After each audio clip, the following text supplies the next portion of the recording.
hachures et des outils de dégradés.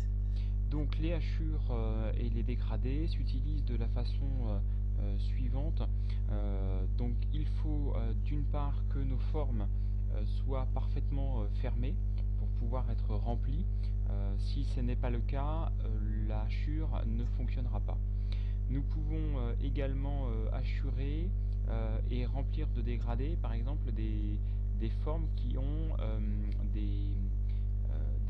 des formes qui se croisent et qui se superposent. Donc par exemple, nous avons ici ce rectangle qui superpose ce cercle. Donc nous allons pouvoir voir comment ces objets peuvent se remplir. Alors la première chose, c'est d'aller ici dans l'insertion de dessin et nous allons ici aller choisir les hachures remplissage. Alors ici les hachures, nous avons donc ici le bouton qui est coché, nous avons donc des types de hachures prédéfinis et nous avons par exemple souvent cette hachure ANSI 31 est utilisée par exemple pour l'utilisation des murs porteurs, mais nous avons lorsque nous ouvrons la liste des hachures, nous avons plein de types de hachures prédéfinis par DriveSight et qui sont standardisés, qu'on retrouve généralement dans tous les logiciels de CAO les plus grands classiques comme par exemple AutoCAD ou DriveSight.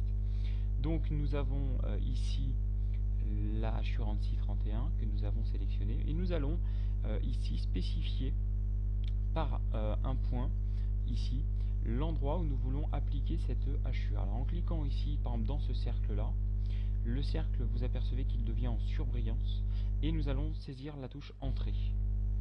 Nous pouvons, si nous souhaitons, faire une prévisualisation comme ceci et si ça ne nous va pas, nous faisons échappe pour revenir sur l'écran de paramétrage de la hachure. Alors on constate quand même sur la prévisualisation ici que la hachure est extrêmement serrée. Ceci est lié en fait à l'utilisation de l'échelle de notre hachure.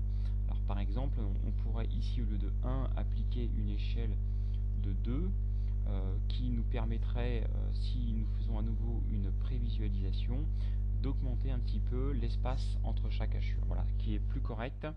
On pourrait encore à nouveau augmenter et mettre au clavier 3 et à nouveau une prévisualisation, voilà, qui nous permet d'avoir un rendu un petit peu meilleur.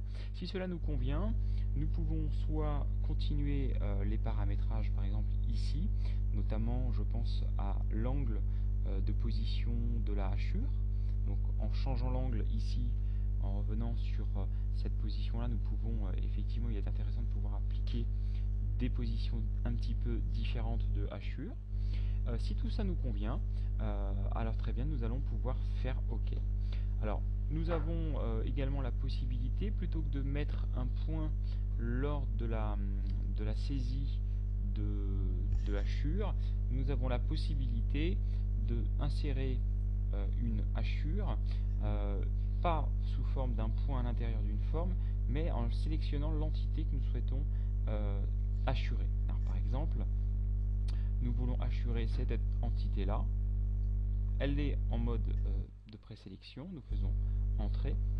Ici nous allons choisir à nouveau, donc alors par exemple on va mettre 0 ici, on va choisir une autre hachure, par exemple la ANSI 32, et nous allons faire une prévisualisation. Et voilà qui remplit la hachure de ANSI 32.